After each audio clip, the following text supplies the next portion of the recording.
Hometown Murder Tour is a true crime podcast for entertainment purposes only, assuming you find us entertaining. That being said, stories of violence, sexual assault, and other criminal acts will be discussed using adult language. Consider this your warning.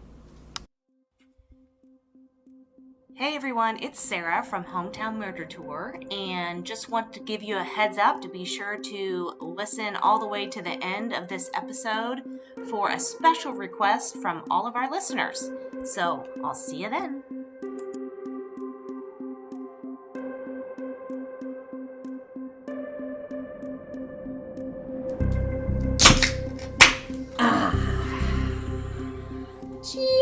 Cheers to that. 2021! Woo woo! February. We made it to February. So, welcome to Hometown Murder Tour. Okay, this tastes like a Zima. Does it? Straight up Zima. Does it really? What flavor is that? Pear yuzu? I don't know if that's a fruit. Y-U-Z-A-U. This is a quirk from Boulevard Brewery. It's a nice little spiked sparkling. Yeah, and so yours is pear yuza. I am drinking, also quirk, the blackberry sage. That's a good one. It's good. Mm-hmm.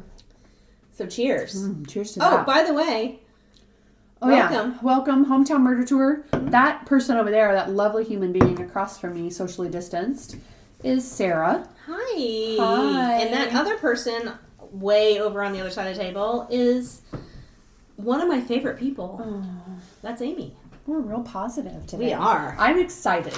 I'm super excited for this. So, this is part 2. Part 2, guys. Of our Feeney family murders. Yep.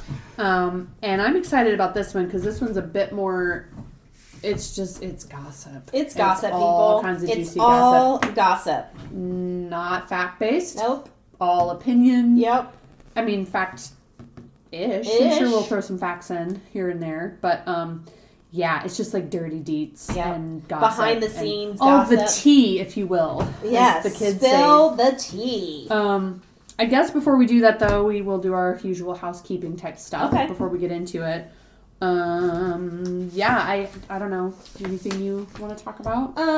We've got stickers. Yeah. We got merch. If you've not heard us talk about stickers, I know, we've got them. If you have like them. stickers. Everybody likes stickers. Who doesn't like stickers? Put them on your Hydro Flask. Mm-hmm. Put them on your laptop. Put them on your cars. Yeah.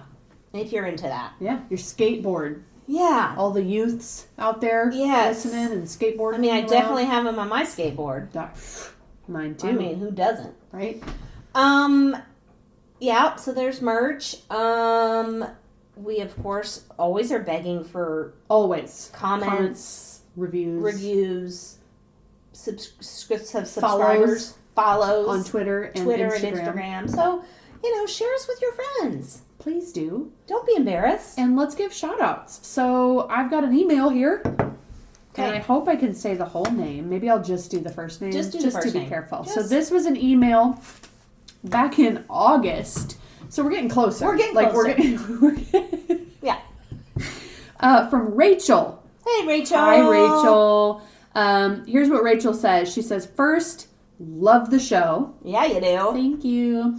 I listen on CastBox, and it's made my trips to Dallas fly by. Wait, what does she listen to it on? CastBox. I didn't even know we were on CastBox. I don't know how we're on CastBox. I've seen it in our, in the stats or whatever. What do you call them? Analytics, thank you. I always say it wrong. Yeah.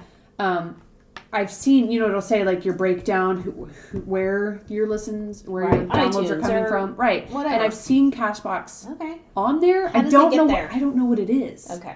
But apparently it's there. It works for Rachel, and that's what she's listening to us on. So she says, I listen on CastBox. It's made my trips to Dallas fly by. I live in Springfield, so remember a lot of these, but learn details I've never heard before. Well, so we're educating. That's what we do. Well as entertaining. Mm-hmm. I mean, we just do it all. And then Rachel, she sends us here. She says, second, 417 never disappoints on the next level meth-induced craziness that gave us Winter's Bone fame. Yeah. And then she sends us a link, which I'm not really going to talk about yet because we may share it. It might be a WTAF. It's still just sitting in there. for when we need it. But she shared us an article about just like this crazy meth-induced rampage, which is pretty awesome. And then she ends with, don't do meth, kids, or your cousin. Don't do him either. Not even once. So, good advice. Good advice, Rachel. Thanks, Rachel. Yeah, so thanks for listening. Yep. Thanks for sending us an email. Yes. And also sharing an article, because yes. we beg for those too. We do. And if you're listening to us out there and you would also like a shout out, send us an email. Yeah. Comment on Twitter. We'll read it a year from now. We'll read Comment on Instagram, send us an Instagram message. Yep. Comment on Podbean. I do have a non-official shout out to give. Sure. It's not written anywhere. Should we save it? No. Okay. No, because it's just my friend, one of my very best besties, Allison. What up, Allison? She's a listener, and she repeatedly has said she actually LOLs. And for her, that's a big deal. Really? Yeah, because she usually doesn't. Even if it's funny, she just like... Yeah, it's all internal. Okay. So our joke is always like, but did you laugh out loud? But she does. She does. To us? To us. Allison. I know. So love you, Allison. Okay. So much love and shout outs and all that. But please, iTunes as well. You can leave reviews on iTunes. Mm-hmm. You can rate us on iTunes. So make sure you do both. Yep. Yeah, and we can give you a shout out as well. Okay. So, I think we should probably give a disclaimer again, just to really make sure. If you didn't listen to episode 1, stop. Yeah. Go back. Oh, yes. Yeah. You got to listen to Feeney. The part 1. Part 1. You got to get the actual case before you can get to the fun. Yeah. This stuff's juicy. It is. And alleged. And everything's alleged. Yep. Let's just go ahead and say this. So our disclaimer is we don't want to get sued. No. And all of our information is from comments on. There's not a lot out there online. No. And what is out there, there's like a little snippet, but then if you read the comments, there's a lot of speculation and people's own personal thoughts and opinions or experiences, what they say or what they think. Yep. So that's what we're going to be reading to. We're just reading them to you today. We also have some personal sources that will not be named as well. Names. But have another kind of viewpoint of what happened with all of this. People that worked with them. Yes. We just want to put out, again, that all of this is circumstantial. It's all alleged. It's opinion-based. Other people's views or comments. Right. Not our own, although we will share our own. Always. You can count on that. You can count on that. Whether you want it or not, I'm going to fucking tell you what I think. Exactly. He was acquitted. John Feeney was acquitted of the brutal, horrific murders of his wife, his 6-year-old son, and his 18-month-old baby daughter. Yeah. He was acquitted of those murders. Mm-hmm. That being said, it's a whole lot of stuff going on. So, I say we jump into it. You want to start with one of them? All of them? Are we just going to kind of, on this one, just like bounce off? Or does that work? Every other. Take turns? Yeah. Now, are we going to go through this? Yeah, we said we did. We were going to do that. I say skim it a little. Okay. It's all repeat. Right? No, this part. The Vampire Master. Oh, sure. Just mention it. Yep. Okay, so here's the deal. Feeney was known to be part of like a LARP, sort of LARPing or role-playing. Role-playing game. Kind of like Dungeons and Dragons. Right. But it was called Vampire what? Vampire the Masquerade. Vampire the Masquerade. Mm-hmm. Okay?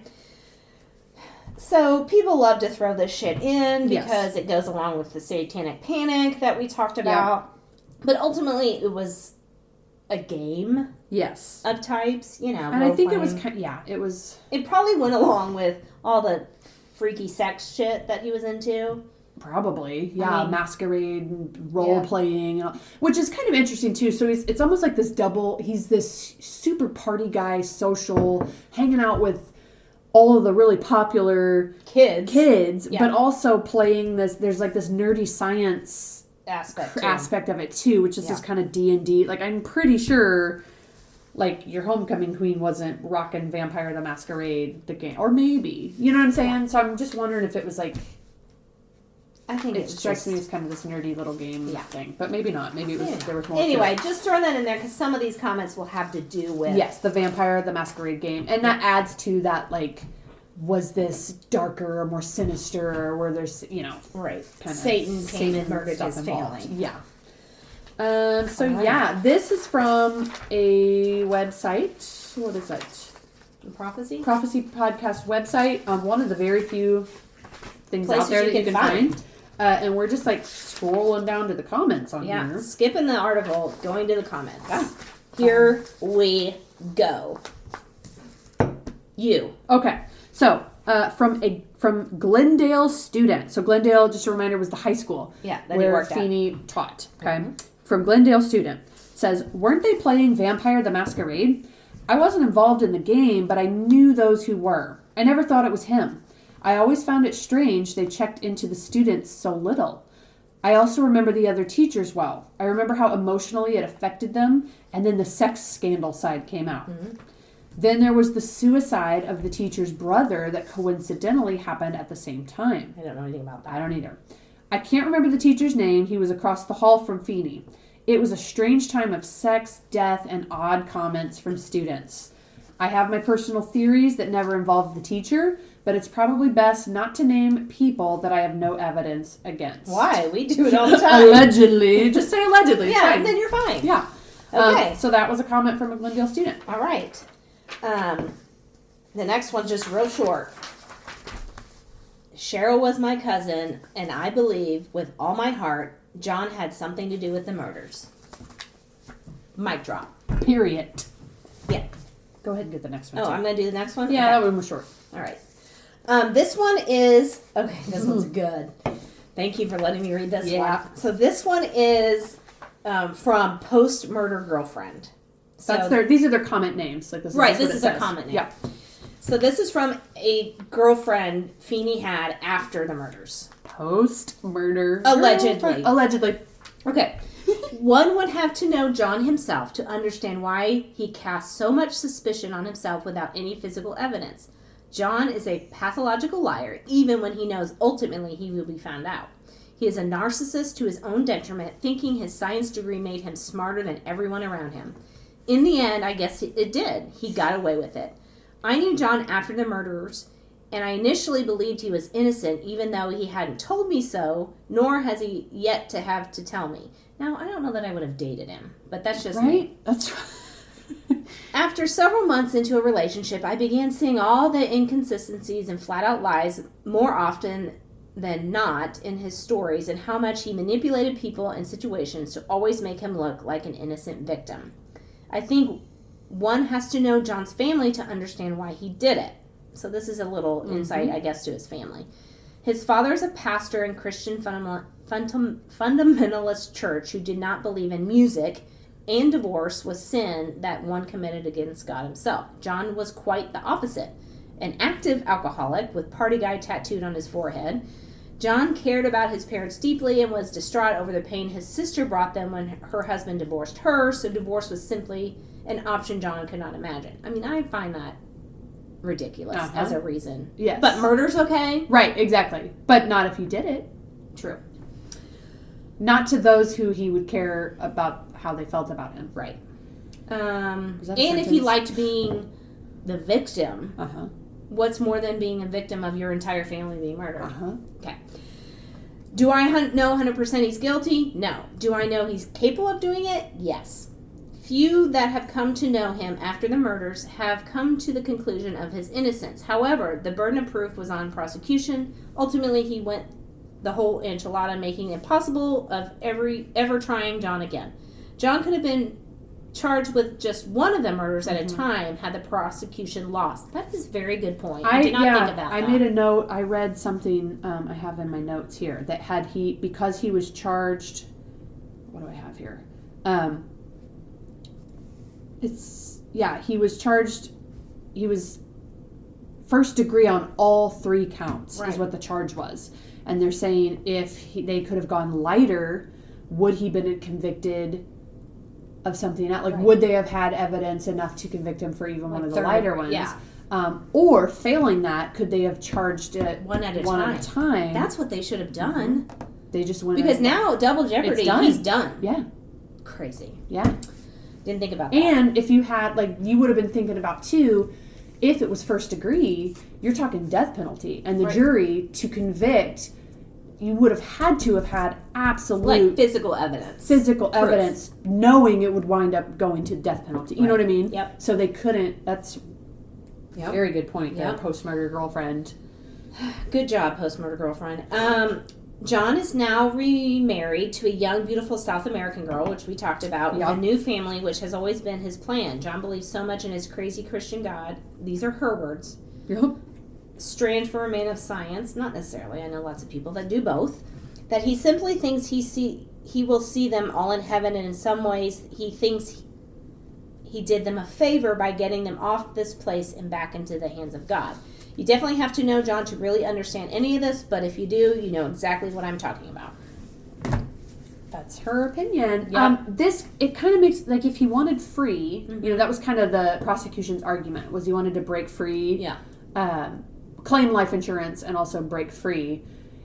But yet now he is back where he is. He's married and has kids again. Right. So it really makes you wonder if there was something to the story, allegedly, of Cheryl confronting him. Right. If there was more to it than that. It wasn't about breaking free. It was about stopping this other investigation or this story or the crime or whatever else he could have been involved in. You know what I'm saying? So Anyway. Allegedly. All right. This comment says former student. Okay. That's what they're known as. Says, I was a student of Feeney's at the time this happened, but moved out of state prior to his trial, so most of the details I was not aware of. I do remember that the police were certain he was responsible, and I was told by another teacher that much of the staff believed that as well. I was interviewed by police a couple of times, as were all of his students, but his class was so pointless I rarely showed up. Right? Yep. And this was back in the 90s when you could just, like, come and go as you please in high school. Well, I don't remember being able to do that, but I guess some people did. I didn't because I didn't have a car. But I remember in high school, name badges and check. Well, it was I mean, you could chill. come in and out, there was but it was still like you were still sneaking out. Yeah. We didn't have an open campus. Right. So people couldn't go to lunch or whatever. Oh, we did. Oh. So, yeah. Well, fancy. I couldn't because I didn't have a car. Right. Anyway, I do remember how strange I thought he was, even though most students wanted to take his class because it was a complete blow-off. I thought it was a waste of time, and he essentially taught nothing or had us do any labs in our chemistry class. He was so strange, and I remember him passing around photos of his family at the beginning of the year, and would frequently pass around photos of the kids in particular and talk about Tyler's soccer practice, etc. I always thought it was very odd, as I've never had another teacher that spent half of a class talking about their family. Prior to his trip to the conference, he told our class more than once that the whole family was going with him, and they were going to make it into a family vacation. Next thing I know, I'm seeing on the news that they were murdered, and obviously did not go to Lake of the Ozarks with him. I had trouble believing at the time that he could kill them just because he always struck me as sort of a pansy. But at the same time, I found it odd that he seemed to go out of his way to portray himself as a loving husband and father. He also had a weird obsession with Cindy Crawford, a poster up in the classroom. That seems normal as a teacher. Yep. And was most interested in having his students like him than actually teaching us anything. He would end each day by telling us, quote, make good choices out there, end quote. Puke. So this, I want to go back. I've seen other people talk about the Cindy Crawford thing. Says, I was a student of Feeney's at the time this happened. So I wonder, it says at the beginning of the year, he would frequently pass around photos. I mean, was he already thinking about it? So we're talking, this is like August of the school year. And he's just like, oh, my kids, look at these photos. Look at my, like, who? I know. Yeah. Interesting. I mean, as a parent, you don't go on and on about your kids, right? No. You might mention one thing. Yeah. And I've got a pic, on my desktop. Right. That might flash up on the projector before I pull up the... You don't have Cindy Crawford on your wall? I do have Cindy Crawford on my wall. Which is extra weird. for Next you. comment. Okay. This is from, it just says from Glendale. This is on a very different opinion. Okay. I'm 99% certain John Feeney did not do it. Was he weird and capable of doing it? Probably. The truth is that John Feeney left, and yet the vampire-obsessed deviants stayed. Okay, this is going down a weird place. They were even caught again in shenanigans with LaCalia Wiggins. Yeah, I don't know anything about that. Hey, make a note of that. Maybe we need to look into that. So in their comment, they also link in an article. I'm guessing it has to do with the vampire thing. Yep. So they continue saying, Springfield has a rich underground history, literally. Between the extensive Jordan Creek tunnels and the abundant small caves, there are plenty of places to foster this fantasy of being vampire gods. The scary thing is that he got away with it the first time. Has he gotten away with it since? That blonde-haired kid is now a 35-year-old man. I don't know who they're talking about. I guess themselves? Oh, I don't know. I mean, obviously no one has anything substantial on him, but there are a series of unsolved disappearances here in Springfield that involved somebody. What scares me most is if I'm right about it not being Feeney, and this guy is now good enough to leave bodies, he can kill with impunity. It's a very dark perspective. Yeah. I'm sorry, I'm trying to type in the website? The name. Oh. Just so I have it. LaCalia? Yeah. Because I'm probably, as soon as we're done with this, I'll, forget. Okay. Okay, this one says college roommate of Cheryl Feeney. Which is Cheryl. This is Cheryl Feeney. Okay. College roommate. Says, it is true. I grew up in Springfield and recall individuals disappearing when I was growing up. Some later found murdered and some never to be found. For all its, quote, Bible Belt reputation, there is a huge criminal element in this seemingly safe hometown city. I knew John Feeney. He was in my high school class and the best friend of the guy I dated in high school. John has always been, quote, eerily creepy, end quote. And yes, I do think he played some part in his family's murder. Cheryl was convinced he was sexually abusing their son. She was getting ready to file for divorce. Why did he move to Brazil? Doesn't take a rocket scientist, no extradition. Although he may not be able to be charged again for the murders, I am sure creative prosecutors could find something to charge him with. Have they thought or done any modern-day forensic testing on any of the evidence? Doubtful. Come on, Springfield PD. It's 2014. There's no excuse for not running DNA in this case and putting it into CODIS. What's the worst thing that could happen? You solved the case.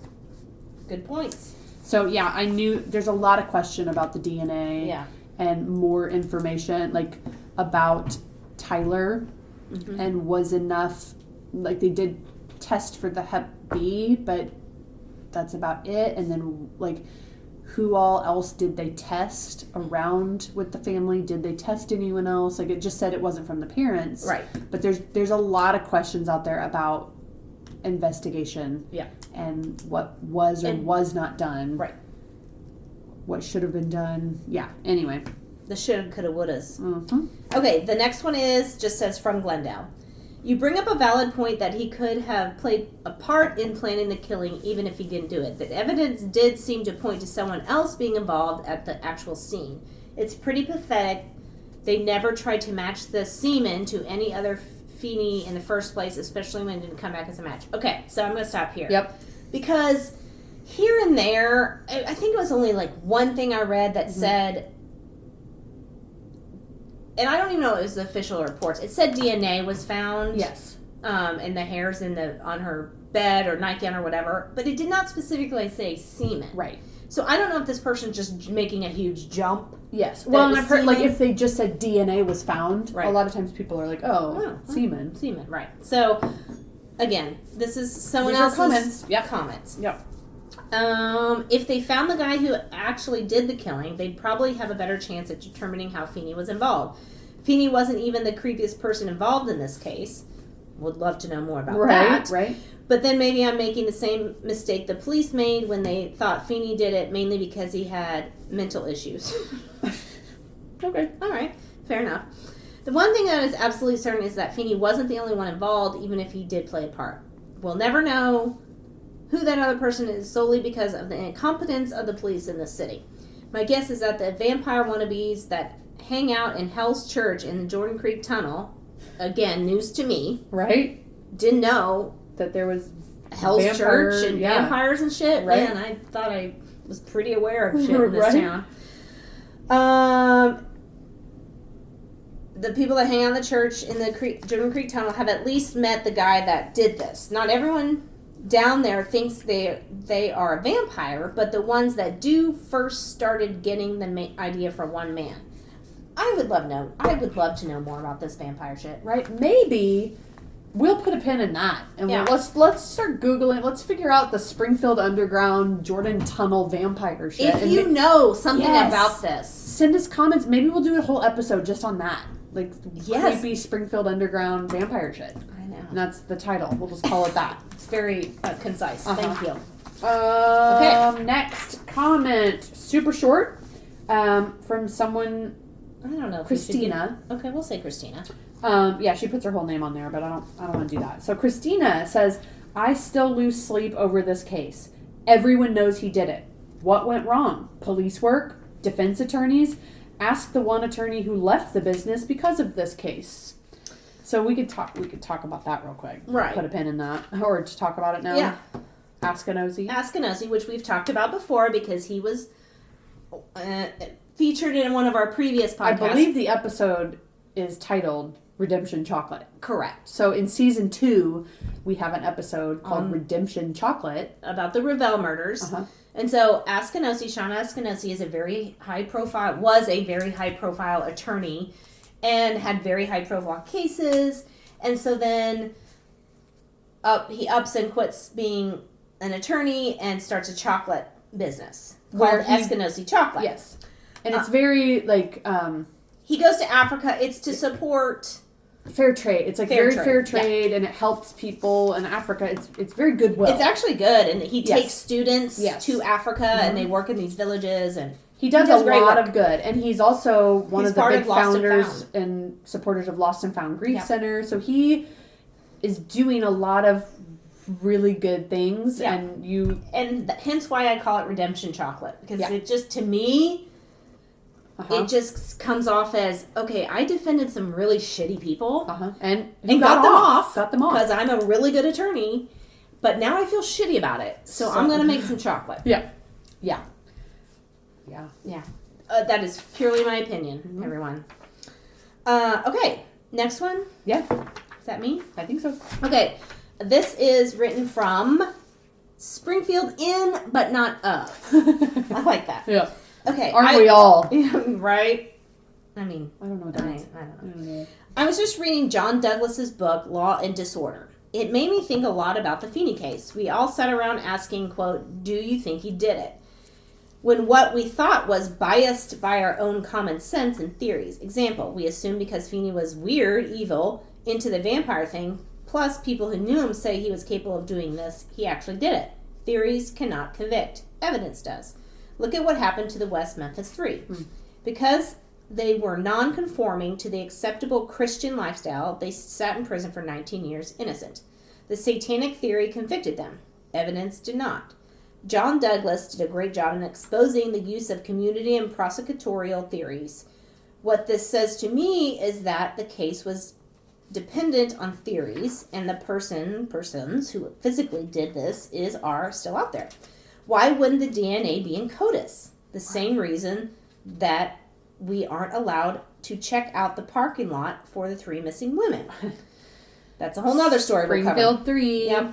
Remember the book, This Present Darkness? Fighting the devil was a thing back then. Of course, we are going to say it was satanic. I wish we could have the case revisited and profiled as a cold case should be, so we can lay this horrible crime to rest. Thank you, Springfield in, but not of. Yeah.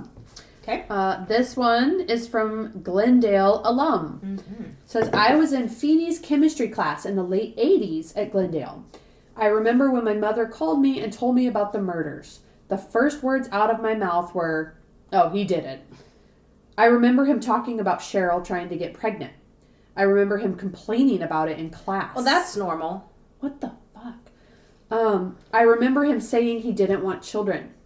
The students would all refer to her as Shirley Feeney because of Laverne and Shirley. We thought it was funny. Okay. He was always flirting with the senior girls, trying to fit in, trying to be the cool teacher. But he was a creep.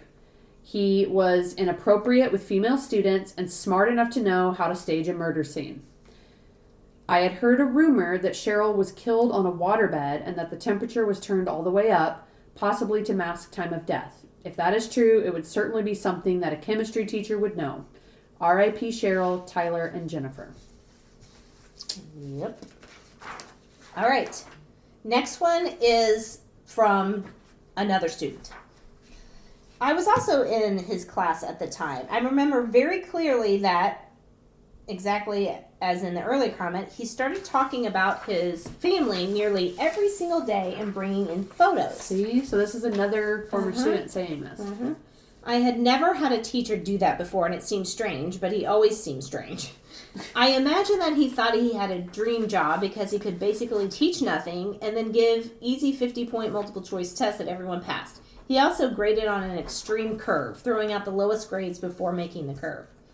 He definitely focused most of his attention on a few female students, but so did several other male teachers at the time in the same school, so I thought it was creepy, but not too unusual. The Cindy Crawford obsession was strange, but most kids just laughed about it.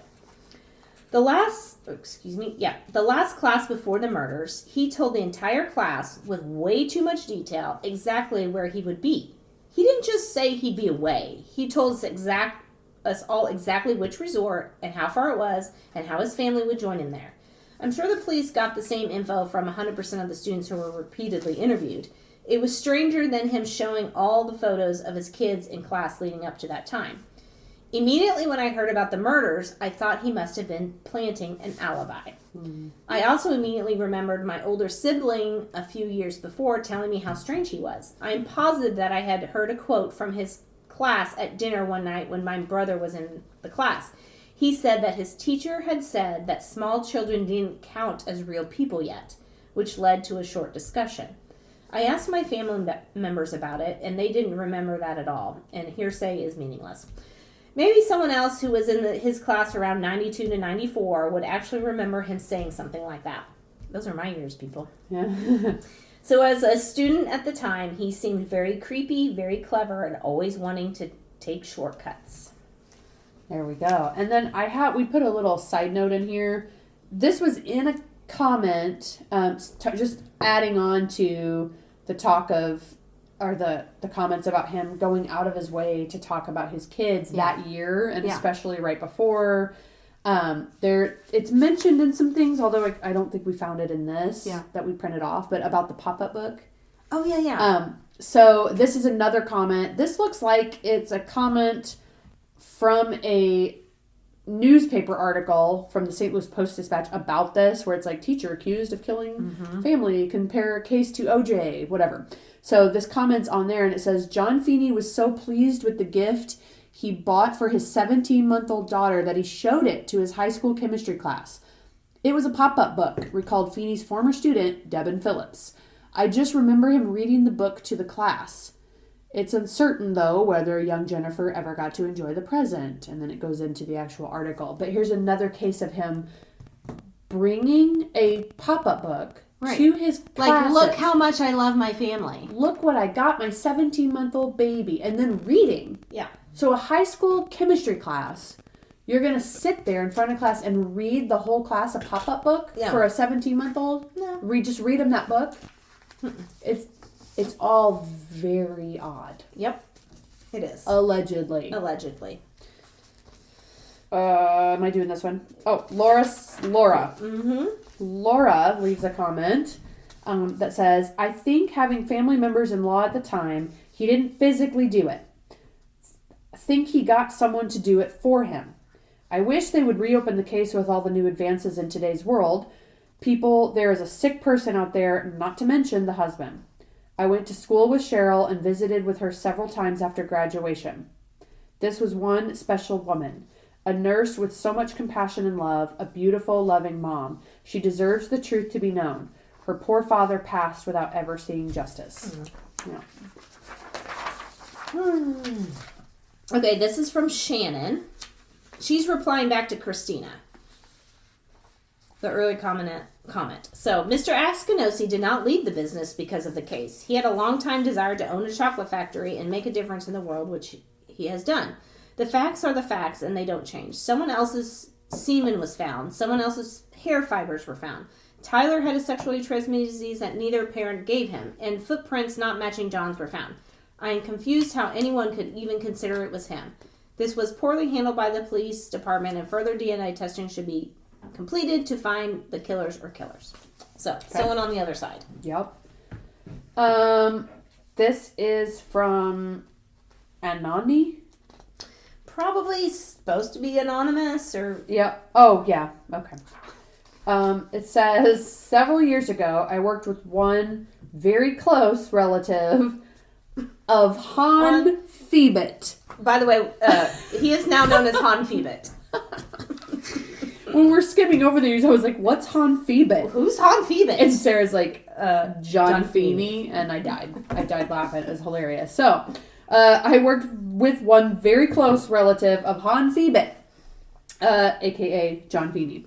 I will not disclose the relative to protect them, but I will say what they told me is real. And I am commenting because I feel people should know, as it's info I have never heard or read before. And hopefully one day the case will be reopened and new details will be looked into. First, it was reported the son had hepatitis. While we read the parents didn't have it, this relative told me that one grandparent voluntarily submitted a blood sample, but a male grandparent refused to. Second, this relative told me that Mrs. Feeney knew her son had contracted the STD and confronted John, and he then told his parents. One of those grandparents was the one who refused to give a blood sample. Again. Third, there was a particular size and shoe type found in the same paint that was tracked. The same grandparent wore the same size shoes that he wore for years, matched the print. Yep. After hearing these details and more, I have absolutely no doubt this relative did it. This case is just disgusting, and it's pathetic that nobody was ever convicted and that the case went cold. Why not try to link the semen and hairs to someone? Technology is more sophisticated these days. Why is nothing being done? Things that make you go, And then at the bottom it does say, asterisk John Feeney. Obviously, geez, autocorrect. Yeah. So, a lot of interesting stuff in that comment thread. Yeah. I'm not sure how to feel about it. Yeah. I hadn't really, it's interesting. It is interesting. I feel like you should read the big one. Okay. I want you to read that one. Okay. Don't you want to? Sure. So I'll take this one just Okay. so you pop up in the... Okay. All right. I'm going to give it to you. It's a good one. That's sweet. You're welcome. This one's known as Previous Feeney Student. Yes, this guy had a weird, pointless class.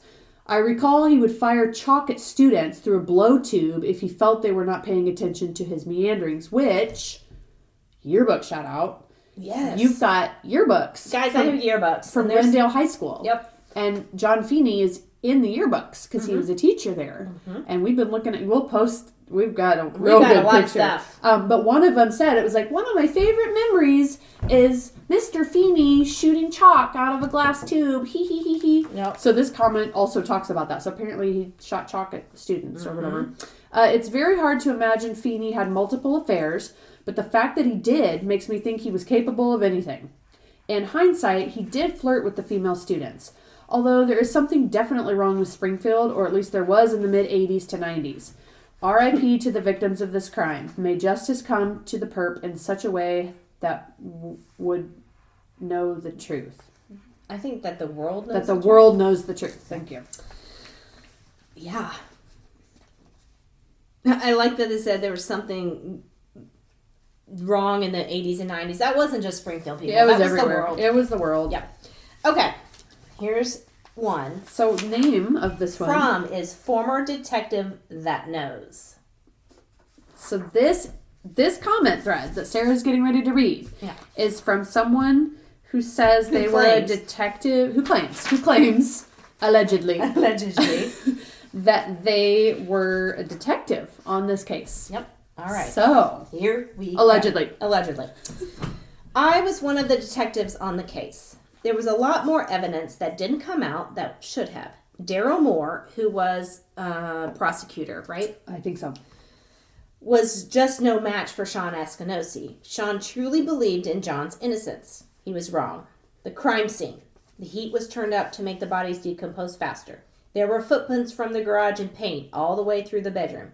Problem is, they stayed consistent throughout the whole house. Uh-huh. The paint never got less, even though he was walking on carpet. And that wouldn't happen. No, like it wears out. Yeah, unless you're purposely re-dipping that shit. Right. Yep. Allegedly. So the footprints of the smaller shoe than John's was staged. The photos of the family were taken off the wall and turned to face the wall so that he didn't have to look at the photos. Classic for a family member who kills. The door that was allegedly kicked open hadn't been. The screws were unscrewed, not stripped. The battery charger was on the car, but the battery was not dead. The car was loaded up with items that poked. That looked. That looked as though it was a robbery, but the car battery was dead, so they just left the items. Yet John claimed 300 items were missing with his insurance company. Cheryl's drawers were ransacked, yet they failed to take the money in them. Drawers that were his had items removed but were neatly placed so as to not break anything. Even the cords to his computers, everything was unscrewed and piled neatly. Files in her filing cabinet drawer were pulled out and thrown down, all mixed together. Okay, that's what I remember in the previous episode. I'm like, wait, I remember reading something about files. Yeah. His files were removed, but placed down neatly so they could easily be put back. Then there was the woven belt. Yeah, this is crazy. Cheryl had cleaned the house after he left for the conference. Everything nice and tidy. Yet, here rolled up on the kitchen counter was a woven belt that belonged to John. No big deal, right? Except in the dash cam video when the trooper stopped him at the Lake of the Ozarks for speeding, and he had... what does it say? Pam Probert in the car with them. Oh, is that the name of the woman that he had dinner with? I guess so.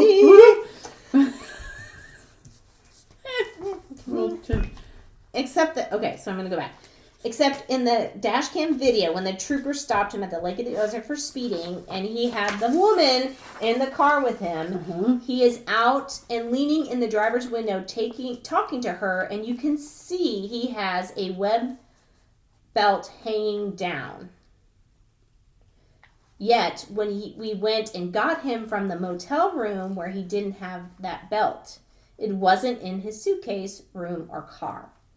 That's because he had called Cheryl to tell her he felt bad about leaving her with the baby being sick.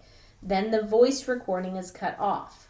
She was in a red nightie. I have no doubt he called her and told her he was coming home and told her to be ready for him. Oh. She was in the shower and he got undressed in the kitchen so as to not get any blood on his clothes, as he needed to have the same ones with him that the woman had seen him in. He took off his belt and laid it on the counter. After he killed them, he went in the kitchen and got dressed and forgot the belt. Also, he and the woman had been planning their sex romp for weeks, but after he got stopped and they got back to the resort, he told her he had a headache and was just going to call it a night. She later called him around midnight, but he didn't answer. He said he was out on the balcony smoking and didn't hear the phone ring. The little boy had it says Hep C, but Hep B, because John had taken him to one of his sex groups that involved several teachers in town. Oh my God, if this is fucking true. Yeah, I am. Which again, we don't even know. This is someone who says they're a former detective. Yeah. This is all circumstantial, but wow. We learned that John was letting some have sex with the boy, but we couldn't ever pin down who. That's how he got infected. He ate at the McDonald's at 7 a.m. right outside the resort. John never got up early. He didn't go out to eat. He ate as he was pulling back in the town. He told his class he was going with him.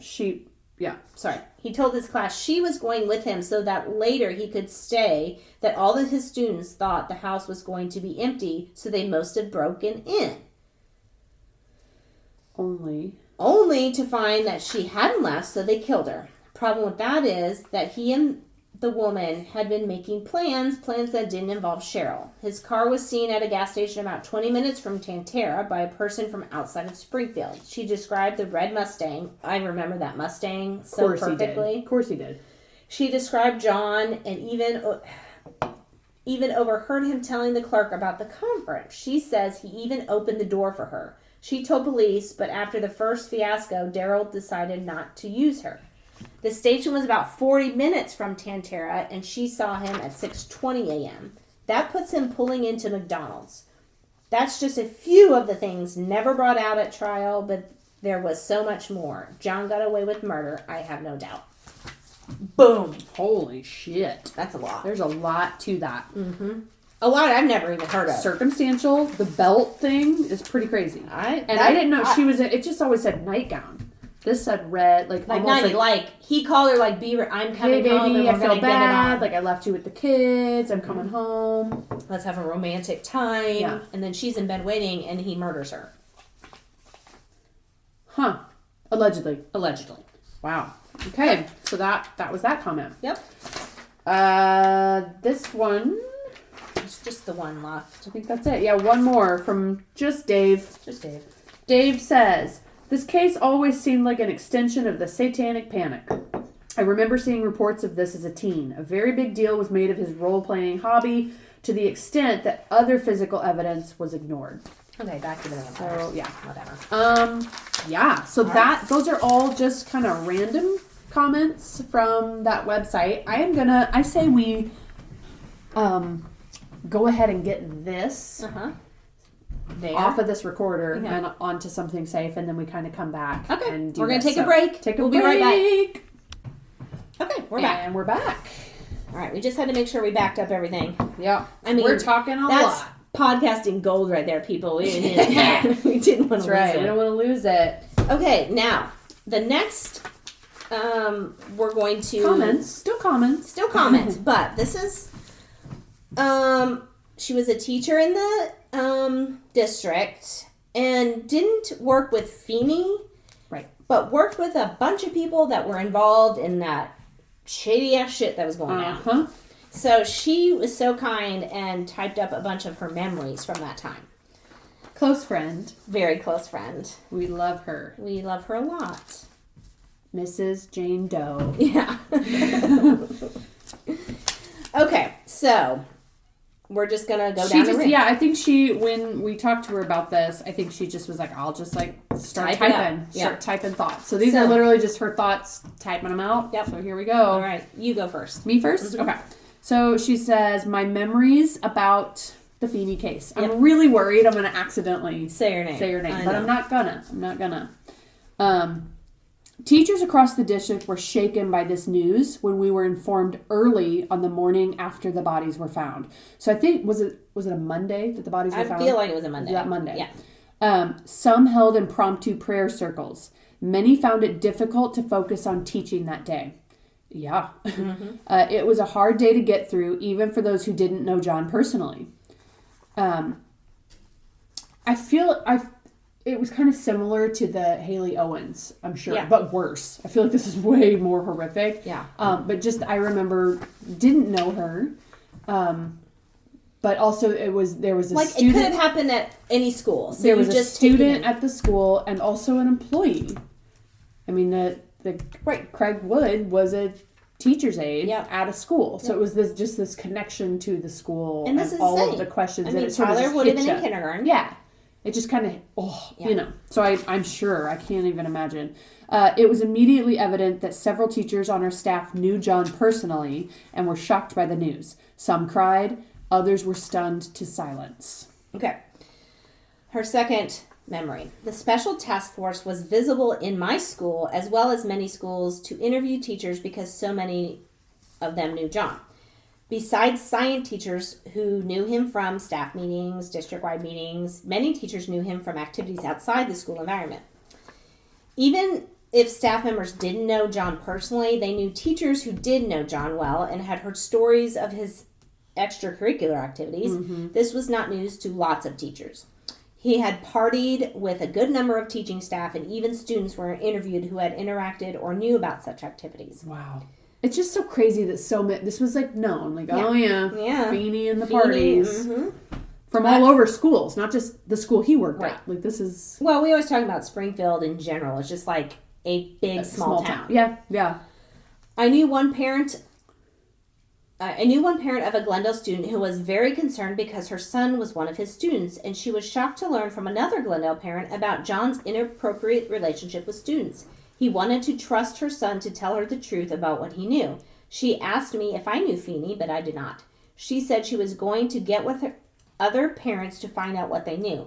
She figured students would try to protect their teacher because his class was easy and, quote, the kids like him because he was cool and let them do stuff. I never talked to her again about it.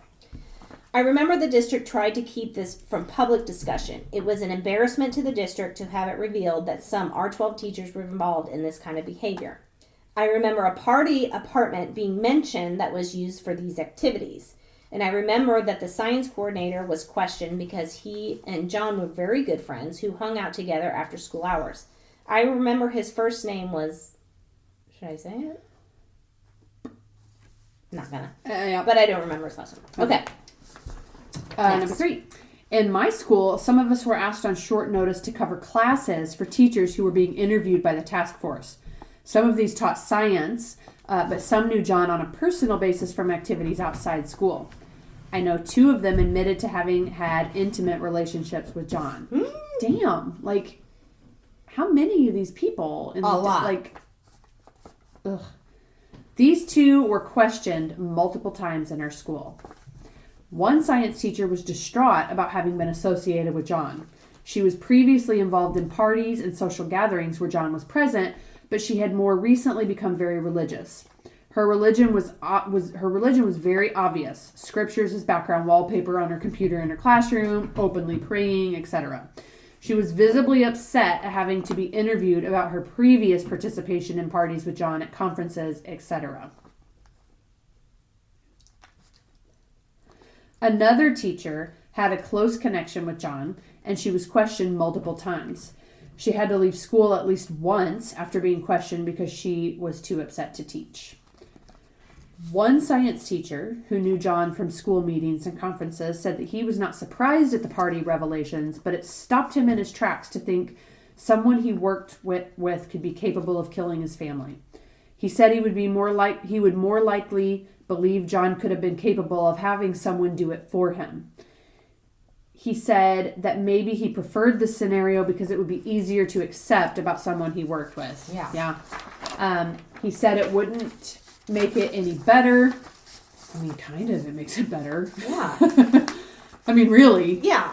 It's still horrible. It's horrible, but at least he wouldn't have done it with his own hands to his children.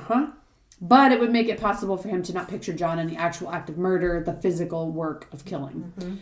One teacher was very close friends with John outside of school. He and John's families were social friends. They would babysit each other's kids, celebrate birthdays together, and their wives were very close friends. He defended John at first, but after one particular interview with the task force, he was convinced that John was guilty and never thought otherwise after that day. Yep. Okay, similar stories from other schools became common knowledge as staff members shared accounts of visits from task force members at their schools and who was being interviewed about their connection with John. So, this exploded and just went all over the district. And by the way, I should mention what our district size is. We are the largest district in the state of Missouri. Yes. So we have 5 high schools, 9 middle schools, and 35 elementaries. Huge. Something like that. Yeah. Even our large cities, Kansas City and St. Louis, they're all broken up. They're broken up. Yeah. And so we're not the largest, we're the 3rd largest city, but we're the largest school district. Yeah. It's huge. So when the trial began, it was televised each day on local channel that aired court TV. They were told, as in a staff meeting, not to discuss or view any of the coverage on school televisions. Many Curious R12 employees recorded it each day at home with VHS recorders. For you youngins, that's the old-timey way to record. Set to long play so it would record it all. Many R12 staff members recognized familiar faces on the witness stand. Oh my gosh. It was awkward to make eye contact with them in the halls at school. Can you imagine? No. God, I wish I would have. Oh, it's so good. I clearly was in my own world of college shenanigans Well, yeah. and wasn't paying and you attention. weren't working there, though. Like, these Yeah.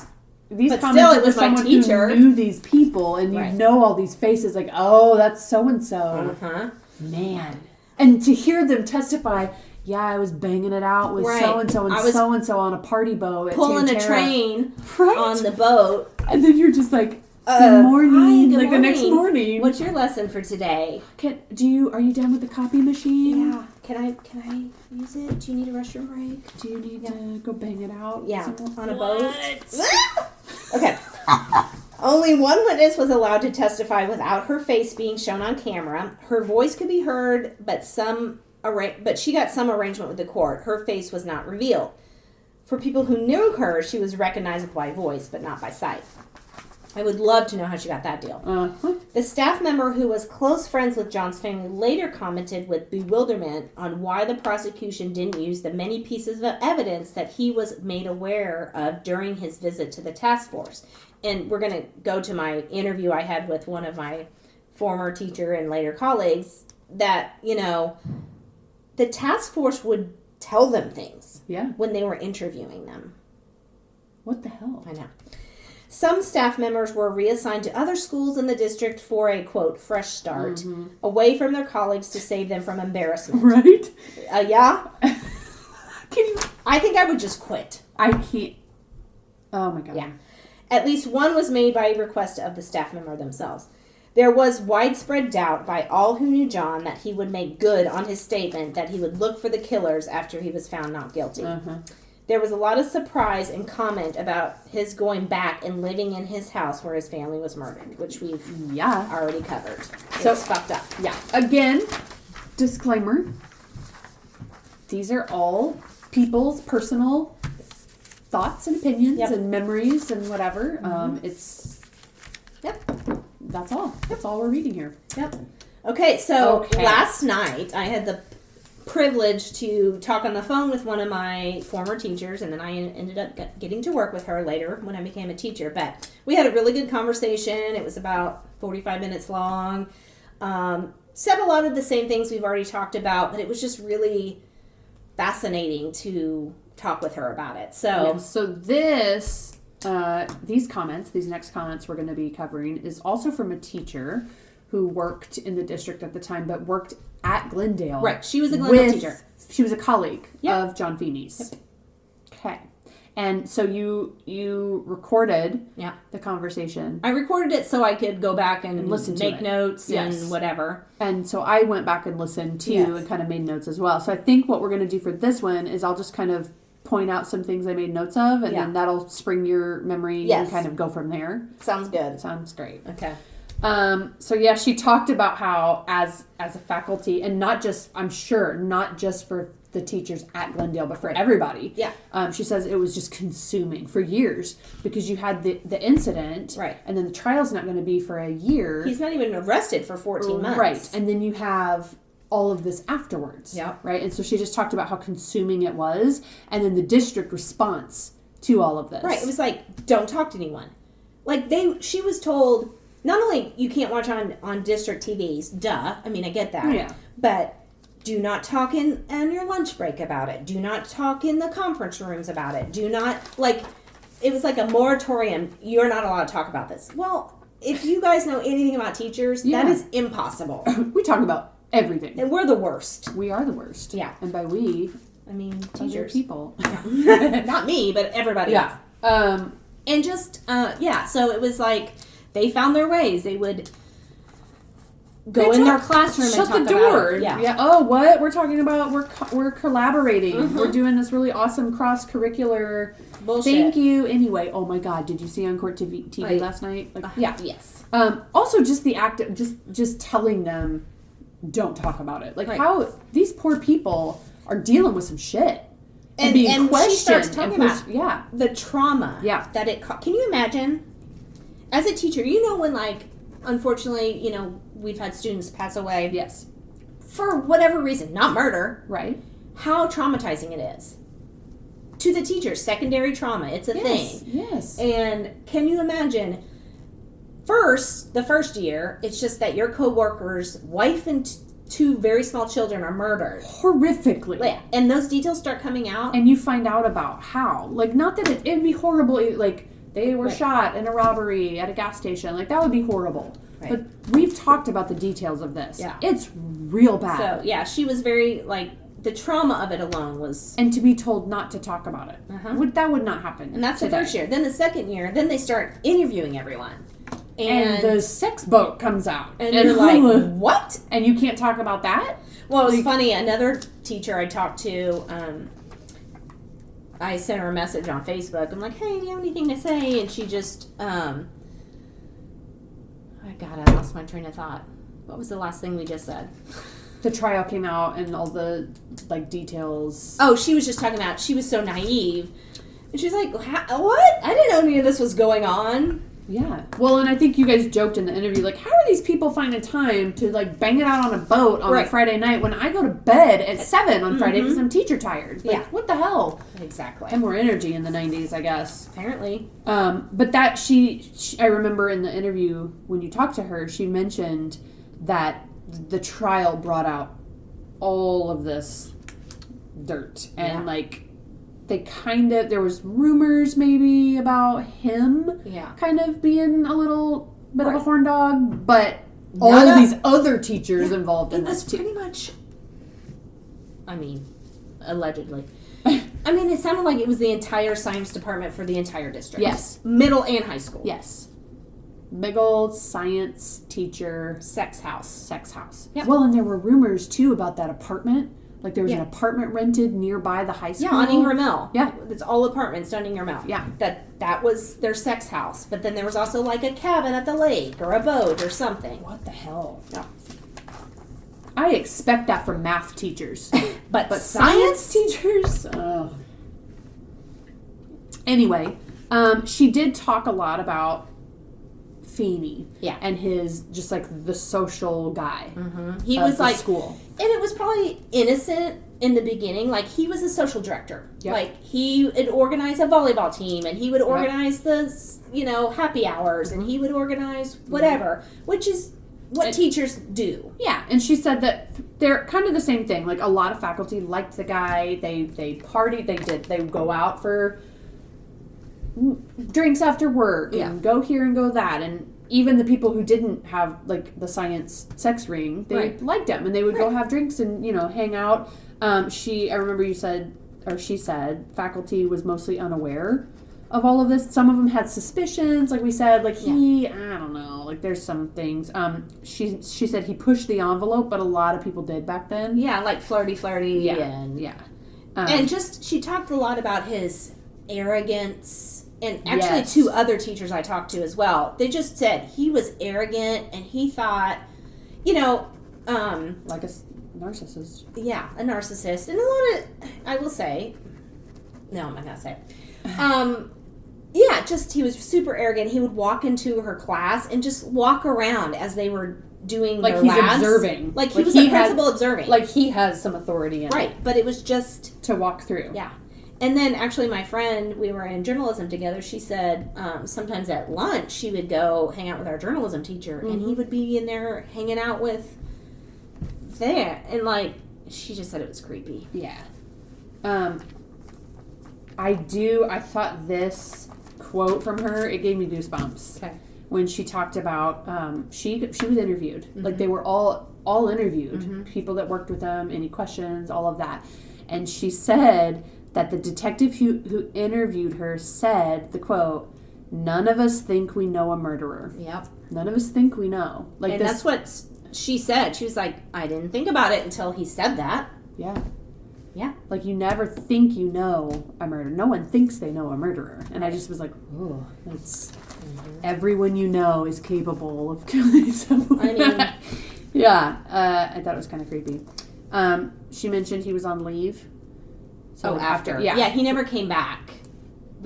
He never came back after the murder. So this was in February. Yeah. And then he was on leave and then didn't. he just didn't work there anymore. Yeah. Because he had money. $500,000. Yeah, he sure did. And however much he got off of that Insurance. $300 stolen items. So he was probably okay financially. Well, and he was living in a murder house, so that's fine. Sure was.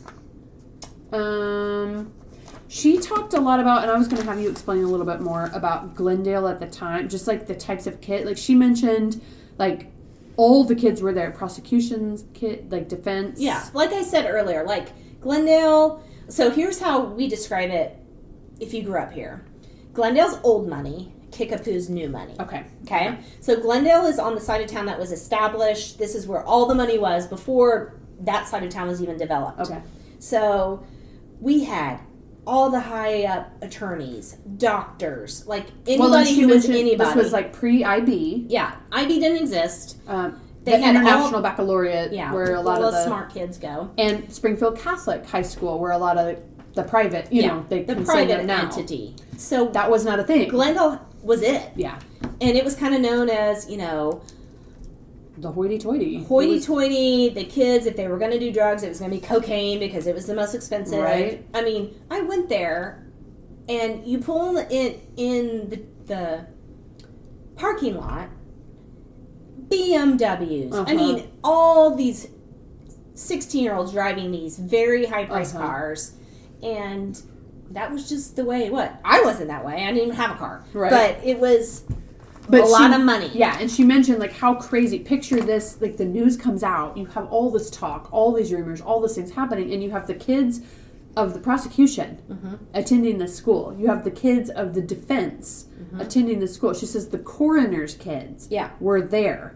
Everyone, and I remember she said, everyone was connected to some kind of source with this story. Like, it was, she says it was constant and traumatizing, and she said every single day for 2 years. Yeah. Like it was just always. Couldn't get away from it. Yeah. Yeah. Crazy.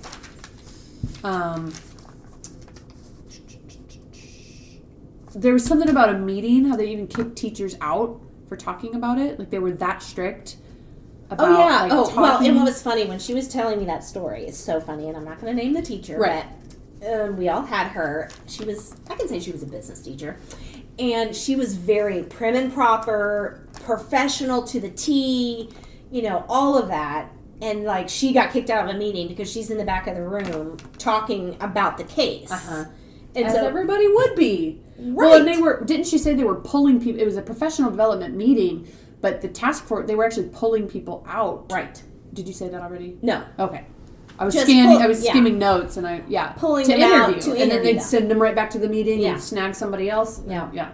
Can you imagine that? Just the idea of like you're in this faculty meeting trying to concentrate on some bullshit. Here's how to do a foldable, and you're like sitting there barely paying attention anyway. Because you're like, what are they going to ask me? And then these people are getting pulled out, and they're gone for a few minutes, and they come sit down, and someone else gets pulled out, and they're being interviewed about this murder case, and are you going to be interviewed? And oh my God, what'd they ask you? And we can't talk about it because we're trying to fold this foldable. As a teacher, like, can you imagine? No. So she got kicked out for talking about it. What the hell? I thought she said at the beginning when this happened, her recollection was it was kind of about 50-50. Like 50-50 thought, right, he did it, 50, then she started talking about the funeral. Well, will you put a pin? I couldn't tell because it kind of cut out. I couldn't tell. She talked about drugs in Chicago. Okay, I didn't know anything about that. So I guess there was a gang called the Chicago Boys. In Springfield? Well, I don't know. They were coming here. I didn't really understand that part, and I just kind of get into it. But something about them infiltrating Glendale for their drugs. Oh, okay. And that somehow maybe people were saying they were involved. Got it. Okay. And so that was like if he didn't do it, they thought maybe. Yeah. Okay. But then she talked about the funeral. She said things came to light at the funeral. And so she said some went not to support Feeney, but to support the kids. Yeah. Or Cheryl or faculty. Because a lot of faculty were really hurt about this and upset. Well, and that's what she went specifically because one of the teachers there, which I had her, she kind of came off always as this hard ass and blah, blah, blah, and she was a coach, but she said she was a basket case. And so they went to the funeral to support her. Yeah. And she said the church was literally divided, almost like a wedding. Like, are you with the bride or the groom? Are you with the guilty or the not guilty? Right. And she talked about the hospital employees that worked with Cheryl. Yep. Were there. Mm-hmm. And the vibe of just, I think she said they glared at him through the whole funeral. How could you not? Like, they knew, because they got Cheryl's side of the story. Yeah. And they knew Cheryl had talked to them about her husband, and they knew about the affairs, and they knew about the sexual abuse, and that she had confronted him about it, and then this happens. And so the person you talked to, this Glendale teacher, talked about how in the church at this funeral there was this angry, glaring vibe from half of the church who was there for Cheryl, just like eyeball daggers at Feeney. Imagine. I know, isn't this crazy? Yeah. And then the defense is at the funeral, and the prosecution is at the funeral. Again, like all of these, just this, it's crazy. Let's see what else we got. By the way, Amy had to take notes because I have a horrible memory, so she's just jogging my memory. Yeah. Something about the autopsy files, the nurse of the coroner. What was that? Where like she said, the nurse of the coroner said that he was very upset or something because he couldn't put the time of death. And what was that? Well, just saying that, as a coroner, that's your job. Like, you tell time of death. And that the fact that because the heat was turned up in the waterbed or the house or whatever, that he could not say, he's like, I know when they died. I just don't have the physical, scientific evidence of when. And so he was, so she knew that. I guess she knew the nurse. Yeah. Okay. And then you talked about babysitting, which you brought up already. Like, you babysat at the house, and he was still there. And when was that? Do you remember what year that was? Well, it was after. Was it 2 years after? Was it 3? Like, I have no idea. Okay. I really don't. I mean, I didn't not bother to go back and look how old the girl is now. Right. That could have helped me. Right. But I don't remember. I mean, you were out of high school. You were college. Well, the murders happened in 95. Yeah. I was mid through my bachelor's degree, so it was very soon after. Okay. Okay. So I graduated from college in 98, 93, 97. Okay. So it was when I was in college. So it would have been right after, he's in the house. Yeah. God. He may be already acquitted at that point because true. I was like, ooh, you're guilty. Yeah. I'm going, She talked about how he was acquitted and how kind of shocking that was for some people. And they did take his teaching certificate. Yeah. Like the state, Springfield Public Schools, I think, officially, like he was on leave, and then I think they're like, you will never work just for us the inappropriate behavior, not because of the murder. No, just because maybe you shouldn't buy alcohol for underage teens or take them partying and so forth and so on. And then there was stuff she mentioned. His computer. Did they find stuff on his computer? What was that? She said that a few times. She talked about how, they took it because of the inappropriate behavior and stuff on his computer. I don't know, maybe he had porn on there. So, I don't know what that... I wouldn't put that past or the vampire shit. Who knows? Yeah. And then there was some talk of, and I think you already brought that up, the student that went to Columbia and drove on a weekend trip. That was I brought that up with her, this is what I heard. Mm-hmm. And the thing is, we all know who this student is, so there's definitely some truth to it. People saw her out at the Outland downtown with him, and then we had all heard he'd taken her to MU. I don't know if it was under the guise of, I'm going to show her college. Right. Where her parents were, I don't know. Exactly. Hate to judge. But But bad idea. Yeah, not good. Bad idea. It would not happen now. Can we talk about this? I want you to read that last thing. Okay. I'll do some dun dun dun dun dun dun dun dun dun dun. I don't. Did we talk about that? No. Can we talk about that? Oh. I guess. I don't know anything about it. Where she talked about how, put a pin in that. Okay, so she brought up how she, and again, allegedly, circumstantial, personal opinion, hearsay, however you want to say all it. All those words. This former teacher who worked with John Feeney knew a nurse that worked at a mental health facility in Boonville, Missouri. Yeah. Okay. And I don't remember from your conversation how she said she got, like, I guess she told her, like, OMG, you worked guess with, who was here? Yeah. Feeney. So like, for drugs, mental health. He checked himself in. Yeah. I guess he had gotten so bad with drinking afterwards and all of that he, I mean, it's real hard to live with yourself after you do that, allegedly. I would think. So I would probably drink to cope too if I strangled my 17-year-old baby daughter, allegedly. 17-month-old. Did I say year-old? Month-old. Allegedly.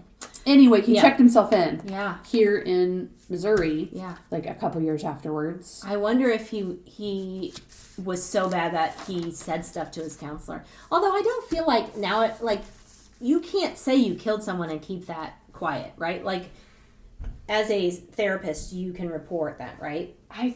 When it comes to murder? Think so, but don't they also, isn't there like doctor-patient? There is, but there's like some clause. There's a clause. Like if you're going to harm someone else or yourself, that you can contact somebody. But what if it's already done? Right. It's a good question. Somebody who is a therapist, let us know. Yeah, please, because that's curious. Anyway. You talked about the bridal fair. Right? Oh, yeah, I did talk about the bridal fair. I think that's it. Yeah. It's it. Let me look real quick at my text that just if there's anything extra to add. One of the teachers that I asked, she had been gone on maternity leave, so when she came back, she wasn't really there when that all went down. What the hell, you guys? Yeah. I just came back. But she did remember talking to him about her new baby and before it happened, when she had her baby, and then she had another one and left from stay at home for a few years. But just that she was oohing on as you do as your new baby, and he was told her that, oh yeah, I was, we're having a baby, but she said he was not excited about it. And she's like, of course, hindsight, maybe I'm just projecting. Yeah, right. But at the time, she just, she really felt like, okay, not very excited, but maybe men do it differently than women. Right. Whatever. So that's one thing. There's another, she told me there's a teacher that worked with him that says he's innocent. Points out the hepatitis thing. I mean, I wish that wasn't such a thing, or if we could get more answers. Unless it has like that one comment we read. My God. I had never even approached that angle of grandparents or something else involved. Or taking them to that sex party. Well, yeah, that too. That seems real extreme. The other one is an angle I hadn't considered about family members. Right, other family members. Yeah. Other people that had contact with them. Really interesting. Yeah. This is a really, the whole thing, and I hope you can see just how, this goes down a whole... If you're not from here, come visit Springville and just start talking to people. Just ask them. Tell me what you know about Feeney. You guys heard about that Feeney shit? Yeah. And they'll tell you. Yeah. Well, I told you, I when I first started after college, I was a substitute teacher. Yeah. And I substitute taught for a class at Glendale High School. Yeah. And this was 2008. Yeah. Right? And I was there a little bit early, so there was time to just hey, sit here in the back until it's time for the teacher to go, kind of thing. And I don't know what happened. The teacher was supposed to be teaching. Yeah. But somebody brought up Feeney, and he just sat the entire class, and this was blocks. It was a long-ass class. Yeah. And talked the entire time about details. And that was one of the first times I really had heard a lot of some of the details about the case. I knew it had happened, but didn't dig into it much. And just here's this teacher supposed to be teaching. And it was a history class, right? I think so. So maybe he was teaching history. The history of the history of Glendale's murders. I just remember sitting in the back waiting for this guy to leave so I could substitute teach the rest of his class. And he spent it was a good hour or more just going on. I wish I would have been there. Yeah. So it's very interesting and talked about a lot, and we did it. We did a big one. I hope you guys liked it. And hey, if you have stories to tell about this, you know something, or you just want to tell your story, you had them as a teacher. We'll read it as a shout out. Yeah, we will. Hey, we've got a different murder to cover, but we're gonna talk about this. So again, all hearsay. Hearsay. We don't want to get opinions. Don't sue us. Don't sue us. Thanks for listening, everybody. Yes. You can find us on Instagram at Hometown Murder Tour Podcast. Yep. We're on Twitter. Yep. At Murder Tour. You can email us at 417hmt@gmail.com. And yeah, we did it. We did it. High five. Bye, everybody. Okay, bye. Okay, everyone. Sarah here again, and we have a special request for all of our listeners. So, many of you have given us some wonderful feedback about Part 1, Feeney allegedly, and I've gotten so many personal connections and personal stories from everyone that we thought maybe we could do a Part 3 and share some of your own personal stories that you have of Feeney and the time during that trial and all of that investigation and just kind of the rumors that followed for years to come. So if you have your own connection, your own story, we would love to hear it. You can email us at 417hmt@gmail.com. You can private message us on Instagram. You can send us a message on Twitter. But definitely find us so you can get your story in and we may read it on our next podcast. So thanks again for listening and see you soon.